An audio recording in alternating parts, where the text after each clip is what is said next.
Mesdames et messieurs les académiciennes et les académiciens, nous allons donc ouvrir cette séance du 4 mars 2020 qui est consacrée à la chirurgie du genou. Avant que d'ouvrir cette séance, je vais laisser la parole à notre secrétaire général Hubert Joannet qui va vous donner quelques informations. Oui, alors mes chers confrères, ce ne sont pas des bonnes informations puisque nous avons appris cette semaine le décès du professeur René Latreille, qui était chirurgien cardiovasculaire à Grenoble, membre de notre académie, qui est décédé en décembre dernier. Nous avons reçu une lettre de son épouse cette semaine. Et d'autre part, la même semaine, donc, nous avons appris le décès de Claude de Ranieri, qui était chirurgien oncologue à Brest, à Caen. Voilà, alors je vous propose de respecter une minute de silence.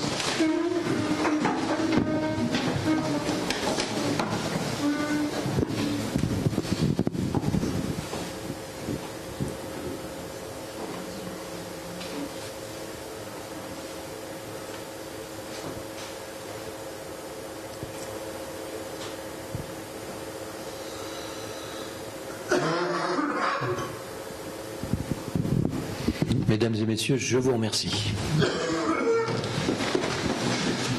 Avant que d'ouvrir la séance, je vais laisser la parole à notre collègue qui fait fonction de secrétaire de séance, et je l'en remercie 1000 fois, et qui va nous faire le résumé de la séance précédente. Ma chère Arlette, pardon, j'ai dit Colette, excusez-moi. Arlette, ma chère Arlette. Pourquoi pas ? Vous avez la parole, ma chère Arlette. Merci. Là, Monsieur le Président, Monsieur le Secrétaire Général, Messieurs les académiciens, puisque je crois que je suis le seul élément féminin, la séance du 26 février a dû être très animée. Je n'y étais pas, mais elle a sûrement été très animée. Hervé Fernandez a ouvert le bal avec quelle dégradation et pourquoi, le point de vue du chef de service. Il explique les ressorts de la crise ayant conduit à la démission collective de nombreux chefs de service. La loi HPST, un pouvoir unique attribué au directeur qui écarte des décisions les médecins et les soignants. La T2A, dont l'enveloppe fixée par l'ONDAM est de 2% alors que les dépenses sont de 4%, entraînant une baisse des tarifs, des économies faites sur le dos des personnels et des investissements alors que les activités augmentent. Les salaires bas des soignants et des jeunes médecins entraînant une fuite des personnels vers le secteur privé. Et puis la levée du numerus clausus, sans doute salutaire, mais qui nécessite plus d'enseignants. Hervé Fernandez plaide pour une mise à plat du système hospitalier avec un retour des services au sein de la gouvernance, avec l'attribution de moyens financiers au regard des missions qui sont attribuées. Il s'ensuit une discussion très animée autour des salaires, des primes, du différentiel du coût de la vie entre Paris et les régions, sur l'évolution des services en pôle, puis la création des DMU. Il existe un consensus sur la nécessité d'une importante réforme. Je résumerai, selon le caporal épinglé, ils ne sont pas contents et veulent que ça change. Jean-Gabriel Balic, pourquoi j'ai quitté l'hôpital ? Échec de la gouvernance administrative. L'auteur explique les raisons qui l'ont poussé il y a 20 ans à quitter l'hôpital pour le secteur privé. C'est principalement les effets de la réforme HPST avec une gouvernance purement administrative, multipliant les directions et les cadres, entraînant une diminution du pouvoir décisionnel médical et une déconsidération des personnels soignants. Ingrédient majeur du malaise actuel. Cette situation l'empêchait de réaliser les objectifs de développement qu'il voulait faire et il est donc parti dans le secteur privé. Il a trouvé de meilleures conditions d'épanouissement, un secteur centré sur le patient avec une rémunération des médecins réellement proportionnelle à leur activité. Il considère qu'une aide financière à l'hôpital serait inefficace sans une profonde refonte de la gouvernance hospitalière avec des structures à taille humaine qui redonneraient un rôle décisif aux médecins et offriraient de meilleurs salaires aux médecins et au personnel soignant. Albert Claude Benamou appelle à la raison. Il existe d'excellents services La présentation donne le sentiment que l'on ne peut plus être soigné à l'hôpital. Jacques Belghiti évoque les problèmes du privé et le contexte général, et Hubert Joannet évoque le changement de la place de l'hôpital dans la société. Frédéric Bizard, professeur d'économie, parle des aspects financiers à l'hôpital économiste. Je n'ai pas bien compris le titre, mais c'est pas grave. Il démontre que la crise de l'hôpital public n'est pas en rapport avec l'abandon de ce secteur par les pouvoirs publics, mais à une absence de vision stratégique. 30 ans de réformes engageant d'importants moyens financiers, faites à contre-courant de l'évolution de l'environnement, aboutissant au déclin. Constat par comparaison avec les autres pays développés, surcapacité hospitalière de 56%, avec un tiers d'emplois en moins par lit, une DMS de plus de 20% et moins 14% pour les rémunérations des personnels, 36% d'investissement dans les techniques innovantes, 10 ans de déficit, surtout pour les grands hôpitaux. L'hôpital de 2020 n'est plus géré comme un secteur économique de pointe, alors que ses composantes technologiques et de recherche en font un secteur à forte valeur ajoutée. Le versant service de soins impose une gouvernance décentralisée, accompagnant l'innovation technologique et organisationnelle, avec un fort investissement dans le capital humain, formation et rémunération. Hervé Fernandez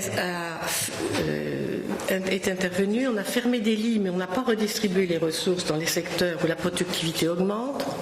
Discussion sur l'opportunité de la suppression de l'école de Rennes, à remplacer par un centre de recherche. Tenir compte des projets des sociétés des jeunes, ce sont eux qui doivent construire leur futur. Frédéric Bizard, il aurait fallu redéfinir les missions du système avant de réformer les études et les formations. Dominique Peuls de Rouen, les contraintes du service privé. Il explique que la crise ne touche pas seulement l'hôpital public, elle concerne aussi le secteur privé.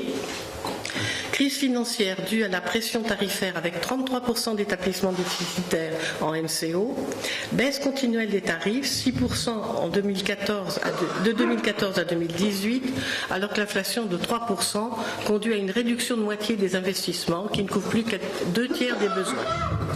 La crise sociale, la France est classée au 26e rang sur 29 pour les salaires infirmiers, alors que le travail de ces personnels est inférieur de 15 points à la moyenne nationale des autres métiers en matière de satisfaction. Ça entraîne une forte réduction des candidats à ces métiers. La différence de rémunération en faveur du secteur public pour ces métiers, avec un faible écart en début de carrière, s'accentue dans le temps. Enfin, la crise structurelle avec profonde mutation du secteur, concentration, évolution vers l'ambulatoire et un environnement sanitaire profondément modifié par les règles de planification sanitaire, notamment les GHT. Hubert Joannet souligne l'évolution rapide du secteur privé avec une hyperconcentration, une adaptation plus rapide au changement et les gros établissements rivalisent avec l'hôpital. Hervé Fernandez souligne que SOS Main est développé uniquement dans le privé et que de telles organisations sont difficiles dans le secteur public. Discussion générale sur le statut du péage temps partiel. Henri Coudan a terminé cet après-midi par les relations humaines, l'intérêt de la médiation. Il rapporte l'historique et les conditions de l'institutionnalisation de la médiation pour les conflits pour le personnel des établissements publics de santé. Création par la ministre de la Santé d'un comité de pairs sous la direction de l'actuel médiateur Édouard Couty en 2016. En 2019, décret instituant un médiateur national et des médiateurs régionaux, je pense, plus que nationaux. L'analyse des dossiers a montré que 30 ans de réformes ininterrompues avec une logique de rentabilité ont conduit à une perte de sens du travail et de la notion de service public. Ceci dans un contexte de manque de reconnaissance des personnels et des activités. On retrouve aujourd'hui à l'hôpital public les principales causes des conflits de la société, discrimination, harcèlement et maltraitance. La médiation fait partie des modes alternatifs de résolution des litiges en tentant de trouver un accord entre les parties. Elle a pour objectif de redonner aux médiés leur plénitude psychologique et la reconnaissance de leur place au sein de l'hôpital public. Je dirais, puisque je suis médiateur et qu'on me demande ce que je fais comme médiateur, que je mets plutôt de l'huile dans les rouages que sur le feu. Je vous remercie de votre attention. Merci infiniment, ma chère Arlette, d'avoir fait le résumé de cette séance qui était assez animée, comme vous pouvez l'imaginer, puisque par rapport à la médiatisation d'un certain nombre de conflits, c'était vraiment à l'ordre du jour. Le deuxième point sur lequel je voulais insister, mesdames et messieurs, les académiciennes et les académiciens, c'est la première fois qu'on a ainsi à la tribune une secrétaire de séance femme, et je voulais, ma chère Arlette, vous en féliciter, et je vous demande d'applaudir Arlette. Vous voyez que l'Académie nationale de chirurgie évolue.